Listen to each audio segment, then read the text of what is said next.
আসসালামু আলাইকুম সুপ্রিয় শিক্ষার্থীরা, আশা করি তোমরা ভালো আছো এবং নিরাপদে আছো। আজকের ক্লাসে তোমাদেরকে স্বাগত জানাচ্ছি।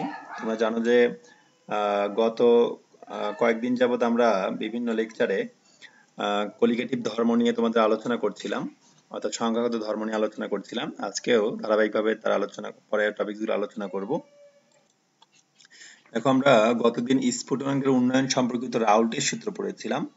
আজকে তার পরের অংশ থেকে পড়বো। দেখো, বিষয়টা আবার রিকল করি। স্ফুটকের উন্নয়ন সম্পর্কিত যে রাউল্টের সূত্র, সেটি কি ছিল? যে অনুদায়ী ও অতড়িৎ অবিশ্লেষ্য অনুদায়ী ও তড়িৎ অবিশ্লেষ্য দ্রবযোগে কোন দ্রবণের স্ফুটনাঙ্কের উন্নয়নের মান দ্রবণের মোলালিটির সমানুপাতিক। বিষয়টি কি ছিল?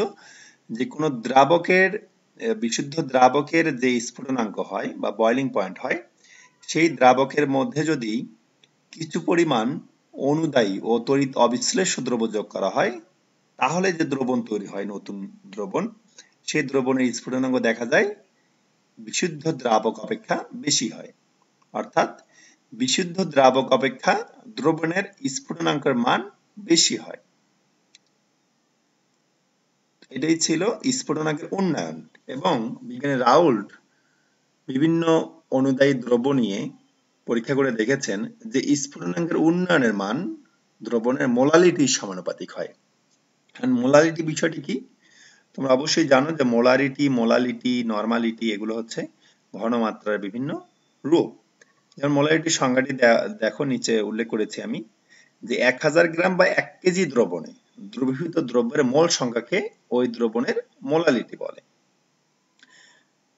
তার মানে এখানে দ্রবণের ভরকে বা পরিমাণকে কিন্তু গ্রামে বা কেজিতে প্রকাশ করা হচ্ছে, ভরে প্রকাশ করা হচ্ছে। আর মোলারিটির ক্ষেত্রে, সেক্ষেত্রে কিন্তু আমরা বলি 1 লিটার দ্রবণে, অর্থাৎ দ্রবণের পরিমাণটি আয়তনে প্রকাশ করা হয়।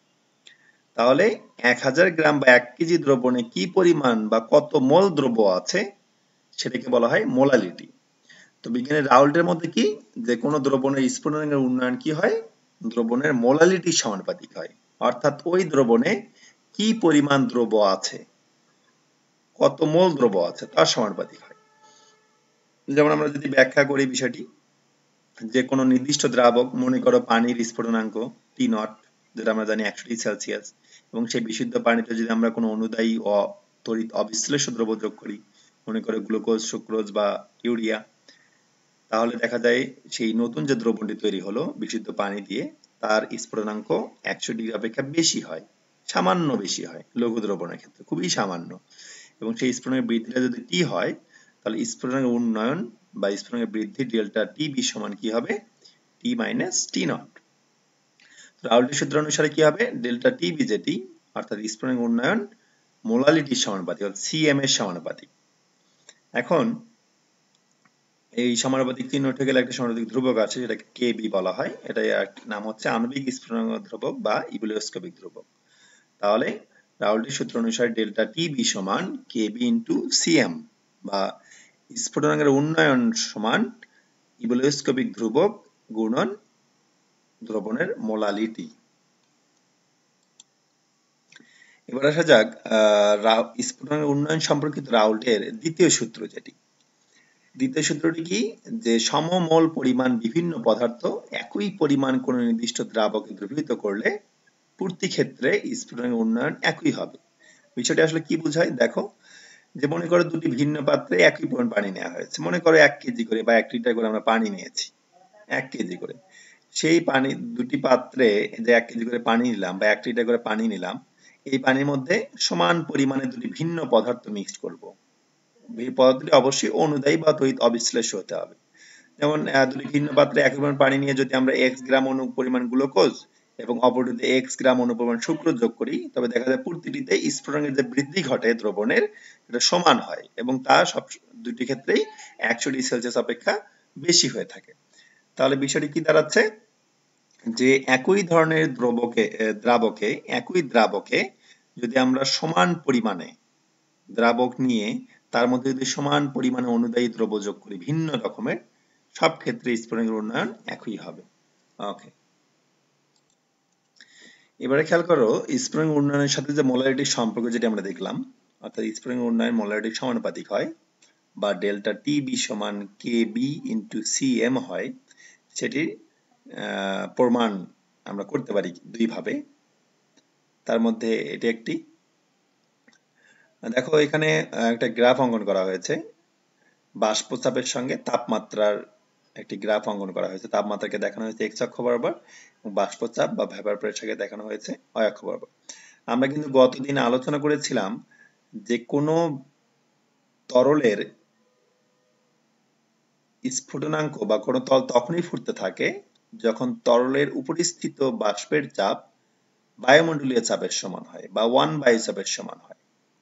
তাহলে কোনো তরল পদার্থের বাষ্পচাপ যদি 1 বায়ুচাপের সমান হয়, তাহলে সেই তাপমাত্রাকে আমরা বলবো তার স্ফুটনাঙ্ক। অর্থাৎ যে তাপমাত্রায় কোনো তরলের উপরিস্থিত বাষ্পচাপ 1 বায়ুচাপের সমান হবে, তাকে আমরা ওই তরলের স্ফুটনাঙ্ক বলবো। যেমন খেয়াল করো, দ্রাবকের ক্ষেত্রে এ বিন্দুতে দ্রাবকের বাষ্পচাপের যে লেখ চিত্রটি আস্তে আস্তে বাড়ছে, দ্রাবকের ক্ষেত্রে এ বিন্দুতে যে কিন্তু 1 বায়ুচাপের সমান হয়েছে। অর্থাৎ এ বরাবর নিচের দিকে এক্স অক্ষ বরাবর খেয়াল করে দেখো টিবি লেখা আছে বা টি নট লেখা আছে। এই টি নটটাই কিন্তু দ্রাবকের স্ফুটনাঙ্ক। যেহেতু এই তাপমাত্রায় দ্রাবকের বাষ্পচাপ 1 বায়ুচাপের সমান হয়েছে বা এ বিন্দুতে পৌঁছেছে, সেই জন্য এই টি নটটি কিন্তু দ্রাবকের স্ফুটনাঙ্ক টি নট। এখন ওই দ্রাবকে যদি কিছু পরিমাণ বা সামান্য পরিমাণে অনুদায়ী বা অতড়িৎ বিশ্লেষ্য দ্রব্য যোগ করা হয়, তাহলে যে দ্রবণটি তৈরি হয় দেখা যায় সেই দ্রবণের বাষ্পচাপের লেখচিত্র এমন হয়, সেটি দ্রাবকের বাষ্পচাপ অপেক্ষা কিছুটা কম হয় এবং যে বি বিন্দুতে যে দেখো 1 বায়ুচাপের সমান হয়েছে দ্রবণের ক্ষেত্রে, তাহলে বি বিন্দুতে যেহেতু 1 বায়ুচাপের সমান হলো, তাহলে বি বিন্দু বরাবর নিচে যে তাপমাত্রা টি, এটি কিন্তু সেই দ্রবণের স্ফুটনাঙ্ক হবে। কেন? যেহেতু এই তাপমাত্রাতে বা টি তাপমাত্রায় দ্রবণের বাষ্পচাপ 1 বায়ুচাপের সমান হয়েছে, সেই জন্য টি হচ্ছে দ্রবণের স্ফুটনাঙ্ক। তাহলে দ্রাবকের চেয়ে বা দ্রাবকের স্ফুটনাঙ্ক টি নটের চেয়ে কিন্তু দ্রবণের স্ফুটনাঙ্ক টি বেশি, অর্থাৎ স্ফুটনাঙ্কের বৃদ্ধি ঘটেছে। কি কারণে? যে আমরা সামান্য পরিমাণে অনুদায়ী দ্রব্য যোগ করেছি। ওকে, তাহলে স্ফুটনাঙ্কের উন্নয়ন হচ্ছে ডেল্টা টি বি বা টি মাইনাস টি নট। দেখো বাম পাশে কোনটি কি মিন করছে সেগুলো আমি উল্লেখ করেছি। একটা বিষয় খেয়াল করো যে টি নট তাপমাত্রায়, অর্থাৎ দ্রাবকের যে স্ফুটনাঙ্ক, এই টি নট তাপমাত্রা বরাবর উপর দিকে খেয়াল করে দেখো, এ যে আছে এ ক্যাপিটাল এ, এটি কিন্তু দ্রাবকের বাষ্পচাপ নির্দেশ করছে টি নট বরাবর উপরের দিকে। খেয়াল করো যে সরলরেখাটি গিয়েছে টি নট বরাবর, এ বিন্দুতে কিন্তু পি নট দ্রাবকের বাষ্পচাপ নির্দেশ করছে। আর সি যেটি আছে ক্যাপিটাল সি, সেখানে পি যে আছে এই পিটি কিন্তু নির্দেশ করছে দ্রবণের বাষ্পচাপ। তাহলে স্বাভাবিকভাবে বোঝা যাচ্ছে পি নট অপেক্ষা কিন্তু পি ছোট, তার মানে দ্রাবকের বাষ্পচাপ অপেক্ষা কিন্তু দ্রবণের বাষ্পচাপ কম হয়। এটি কিন্তু একটি কলিগেটিভ ধর্ম। ওকে, এখন এবি এবং এসি যে আছে, এবি এবং এসি দেখা যায় লঘু দ্রবণের ক্ষেত্রে এই এবি এবং এসি সরলরেখা, মোটামুটি সরলরেখা হিসেবে ধরা যায়। সেই জন্য এবি এবং এসির অনুপাত বা রেশিওটাকে ধ্রুবক ধরা হয়, কে ধরা হয়। এবি বিষয়টা কি? এবি হচ্ছে ডেল্টা টিবি বা স্ফুটনাঙ্কের উন্নয়ন। আর এসি বিষয়টি কি? এসি হচ্ছে বাষ্পচাপ কতটুকু কম বা বাষ্পচাপের অবনমন, অর্থাৎ পি নট মাইনাস পি। এখন আমরা যদি এই এবি এবং এসির মান বসাই, অর্থাৎ ডেল্টা টিবি এবং পি নট মাইনাস পি যে মানগুলো আমরা দেখলাম এবি এবং এসির মান, সেটা যদি বসাই তাহলে সমীকরণটি ফাইনালি এমন হয়, অর্থাৎ ডেল্টা টিবি সমান P not minus P into K. এখন এই পি নট মাইনাস পি যে আছে, খেয়াল করে দেখো যে পি নট মাইনাস পি সমান কিন্তু আমি x2 লিখতে পারি। x2 লিখতে পারি। x2 বিষয়টি কি? x2 হচ্ছে দ্রবের মোল ভগ্নাংশ। কিভাবে এটা লিখতে পারি? কারণ বা পি নট মাইনাস পি সমান P naught into X two লিখতে পারি, কারণ রাউল্টের যে বাষ্পচাপের অবনমন বা আপেক্ষিক অবনমনের যে সূত্রটি ছিল সেটি কিন্তু এমন ছিল যে পি নট মাইনাস পি ভাগ পি নট বা বাষ্পচাপের আপেক্ষিক অবনমন সমান এক্স টু, দ্রব্যের মোল ভগ্নাংশ। সেখান থেকে যদি বজ্র গুণন করি আমরা বা আর গুণন করি, তাহলে কি হবে? পি নট মাইনাস পি সমান পি নট এক্স টু। তাহলে আমরা এই মানটা এখানে বসাই, পি নট মাইনাস পি এর মান বসাবো পি নট এক্স টু, সেখান থেকে পি নট ইন্টু কে, এটাকে এক্সট্রা একটি ধ্রুবক ধরা হচ্ছে কে প্রাইম। ওকে, এখন লঘু দ্রবণের ক্ষেত্রে আমরা জানি যে কোনো উপাদানের মোল ভগ্নাংশ হচ্ছে ওই উপাদানের মোল সংখ্যা ভাগ মোট মোল সংখ্যা। তাহলে এন এক্স টু যেটি আছে, দ্রব্যের মোল ভগ্নাংশ এক্স টু, সেটি কি হবে? এক্স টু সমান হওয়া উচিত কি এন টু ভাগ N one plus N two, অর্থাৎ x2 সমান হওয়া উচিত n2 ভাগ n1 প্লাস n2। n2 কি? দ্রব্যের মোল সংখ্যা, আর n1 হচ্ছে দ্রাবকের মোল সংখ্যা। তাহলে x2 সমান হওয়া উচিত কি n2 ভাগ n1 প্লাস n2। কিন্তু আমরা তার মধ্যে কি লিখেছি? লঘু দ্রবণের ক্ষেত্রে x2 সমান n2 ভাগ n1। কেন এটা লিখেছি? কারণ নিচে যে n1 প্লাস n2 হবে হরে, যেহেতু লঘু দ্রবণ, N2 বা দ্রব্যের মোল সংখ্যা কিন্তু খুবই কম থাকে। N1 প্লাস N2 এর পরিবর্তে আমরা শুধুমাত্র N1 লিখতে পারি।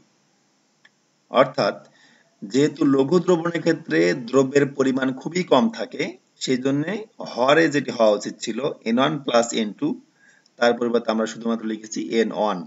ওকে, এখন যেহেতু আমরা মোল সমান জানি প্রদত্ত ভর ভাগ আণবিক ভর, অর্থাৎ W ভাগ M, সেজন্য আমরা দ্রব্যের মোল সংখ্যাটাকে এভাবে লিখেছি, আর দ্রাবকের মোল সংখ্যাটাকে এভাবে লিখেছি। তারপর x2 এর মানগুলো বসিয়েছি, বসিয়ে ফাইনালি আমরা এই সমীকরণটি পাই। তো এই সমীকরণটি হচ্ছে স্ফুটনাঙ্ক উন্নয়নের সাথে অর্থাৎ ডেল্টা বি সঙ্গে দ্রব্যের আণবিক ভরের একটি সম্পর্ক। এই সম্পর্কের সাহায্যে কিন্তু আমরা কোন দ্রব্যের আণবিক ভর বের করতে পারি। ওকে, এটি কিন্তু স্ফুটনাঙ্কের উন্নয়নের একটি তাৎপর্য বা গুরুত্ব। তাহলে 2 নম্বর সমীকরণ থেকে ফাইনালি ডেল্টা টিবি সমান আমরা এভাবে কেবি ইন্টু সিএম বা স্প্রিং উন্নয়নের সাথে যে মোলারিটির সম্পর্ক আছে সেটি কিন্তু আমরা প্রতিপাদন করতে পারি। তাহলে লেখচিত্রের সাহায্যে বা থিওরিটিক্যালি আমরা এভাবে দ্রবণের স্ফুটনাঙ্ক উন্নয়নের সাথে মোলারিটির যে সমানুপাতিক সম্পর্ক সেটি এভাবে প্রমাণ করতে পারি। এটা অনেক ইম্পর্টেন্ট একটা টপিকস, তোমরা খুব ভালোভাবে দেখবে আশা করি ইনশাআল্লাহ। এবার দেখো তাপগতীয় ভাবে কিভাবে আমরা স্ফুটনাঙ্ক উন্নয়নের সম্পর্কিত রাউল্টের সূত্রটি প্রতিপাদন করতে পারি। অর্থাৎ প্রথম যে সূত্রটি আছে যে ডেল্টা টিবি সমানুপাতিক সিএম। দেখো এই তাপগতীয় ভাবে যে প্রমাণটি আছে এটি প্রথম বিজ্ঞানী ভ্যান হফ ক্লোসিয়াস-ক্ল্যাপেরন সূত্রের সাহায্যে প্রতিপাদন করেছিলেন। ক্লোসিয়াস-ক্ল্যাপেরনের সমীকরণটি কি? ডি লন পি ভাগ ডিটি সমান ডেল্টা এইচ ভি ভাগ আর টি স্কয়ার, যেখানে ডেল্টা এইচ ভি যেটি আছে সেটা হচ্ছে হিট অফ ভ্যাপোরাইজেশন, অর্থাৎ বাষ্পীকরণ তাপ এক মোল দ্রাবকের জন্য। ওকে, তো আমাদের এখানে পি যেটি আছে চাপ, বাষ্প চাপ, সেটি কি দ্রাবক এবং দ্রবণের মধ্যে, অর্থাৎ পি এবং পি নট। আর তাপমাত্রা যেটি আছে স্ফুটনাঙ্ক তাপমাত্রা সেটি হচ্ছে টি এবং টি নট। টি নট টি কার তাপমাত্রা? দ্রাবকের, আর টিটা হচ্ছে দ্রবণের। তাহলে আমরা এই রেঞ্জের মধ্যে যদি এভাবে সমাকলন করতে থাকি তাহলে ফাইনালি আমরা যে সমীকরণটি পাবো সেটা হচ্ছে লন পি নট ভাগ পি। খেয়াল করো সমাকলন পি থেকে পি নট এই রেঞ্জের মধ্যে ডি লন পি কে সমাকলন করা হয়েছে, অপরদিকে 1 ভাগ টি স্কয়ার কে সমাকলন করা হয়েছে টি নট থেকে টি রেঞ্জের মধ্যে। তো ডি লন পি এটা কিন্তু ব্যবকলন রূপ, তাকে আবার সমাকলন করা হয়েছে। তাহলে সমাকলন ব্যবকলন কেটে যাবে, অর্থাৎ সমাকলন চিহ্ন দ্বারা ডি টি কেটে যাবে, তাহলে থাকবে শুধুমাত্র লন পি। তো লন পি এখানে যে পি নট আপার লিমিট এবং পিটা হচ্ছে লোয়ার লিমিট, আমরা যদি সেটা বসাই তাহলে পাবো লন পি নট মাইনাস লন পি। সেটাকে যদি আমরা ভাগাকার লিখি, তোমরা জানো যে লগারিদম ফাংশনের বিয়োগফলকে ভাগাকার লেখা যায়, অর্থাৎ লন পি নট ভাগ পি হবে। তারপর 1 ভাগ টি স্কয়ার কে ব্যবকলন করলে পাওয়া যাবে -1 ভাগ টি। তারপর আমরা এর লিমিট বসাবো। এভাবে ফাইনালি আমরা লন পি ভাগ পি নট সমান পাচ্ছি মাইনাস ডেল্টা এইচ ভি ভাগ আর ইন্টু ডেল্টা টি বি ভাগ টি নট স্কয়ার। ওকে, এখন দেখো লন পি ভাগ পি নট সমান আমরা কিন্তু লিখেছি লন এক্স অন। এই লন এক্স অন বিষয়টি কিন্তু দ্রাবকের মোল ভগ্নাংশ। এক্স অন হচ্ছে দ্রাবকের মোল ভগ্নাংশ। আমরা এটা কিভাবে লিখতে পারি সেটার ব্যাখ্যা দেখো আমি দিয়েছি, খেয়াল করে দেখো। পি পি নট পি ভাগ পি নট সমান যে এক্স অন লিখতে পারি, সেটা আমরা কিভাবে পারি সেটা এখানে আমি উল্লেখ করেছি। দেখো যে বাষ্পচাপের আপেক্ষিক আবরণের মধ্যে আমরা সূত্রটা জানি, রাউল্টের পি নট মাইনাস পি ভাগ পি নট, অর্থাৎ বাষ্পচাপের আপেক্ষিক আবরণ সমান এক্স টু। সেখান থেকে ফাইনালি এভাবে পি ভাগ পি নট সমান এক্স অন পাওয়া যায়। এক্স অন পাওয়া যায়।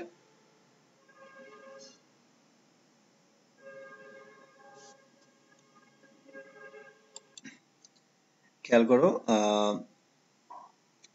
বাষ্পচাপের আপেক্ষিক আবরণের মধ্যে সূত্রটি ছিল দ্রব্যের মোল ভগ্নাংশের সমান।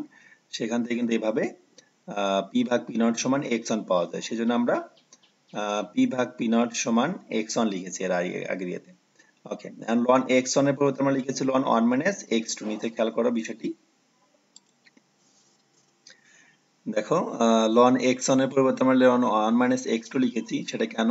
কারণ হচ্ছে X one plus X two সমান যে 1 হয়, অর্থাৎ কোন একটি মিশ্রণে যতগুলো উপাদান থাকে সবগুলো উপাদানের মোল ভগ্নাংশের যোগফল সমান 1 হয়। সেজন্য আমরা লন এক্স অন এর পরিবর্তে 1 মাইনাস এক্স টু লিখতে পারি। সেখান থেকে ফাইনালি আমরা এভাবে যেহেতু এক্স টু মানটা খুবই ক্ষুদ্র, অর্থাৎ মোলের দ্রব্যের মোল, আমরা কিন্তু দ্রব্য কিন্তু খুবই কম পরিমাণে যোগ করি, তার মানে দ্রব্যের মোল ভগ্নাংশ খুবই কম হয়। সেই জন্য লন 1 মাইনাস এক্স টু কে দ্বিপদী উপপাদ্যে যদি বিস্তৃতি করা হয়, সেখান থেকে আমি কিন্তু এর আগের দিন বলেছিলাম দ্বিপদী উপপাদ্যের বিস্তৃতি অনুযায়ী সেখান থেকে আমরা লন 1 মাইনাস এক্স টু সমান মাইনাস এক্স টু লিখতে পারি। সেখান থেকে ফাইনালি এক্স টু সমান এভাবে আমরা সিম্পলিফাই করে স্ফুটনের উন্নয়নের সাথে যে দ্রব্যের আণবিক ভরের যে একটি সম্পর্ক আছে সেটি প্রতিপাদন করতে পারি। আসলে গাণিতিক ব্যাখ্যাগুলো যদি বোর্ডে ভালোভাবে দেখা যেত বা করানো যেত, তাহলে খুব ভালো হতো, বোঝাতে খুব সহজ হতো। অনলাইনের মাধ্যমে এই গাণিতিক ব্যাখ্যাগুলো দেয়া খুবই কঠিন। সেক্ষেত্রে বোর্ডে লিখে লিখে ক্লাস নিতে পারলে সবচেয়ে ভালো হতো। আমি চেষ্টা করবো সামনের দিনে গুলোতে গাণিতিক ব্যাখ্যাগুলো লিখে লিখে তোমাদেরকে বোঝানোর জন্য। সে পর্যন্ত তোমরা একটু কষ্ট করে হলেও একটু নিজেরা চেষ্টা করবে ভালোভাবে পড়ার জন্য। তো আজকে এ পর্যন্তই। আগামী দিন ইনশাআল্লাহ আমরা পরের টপিকস নিয়ে আলোচনা করব। সে পর্যন্ত ধন্যবাদ সবাইকে।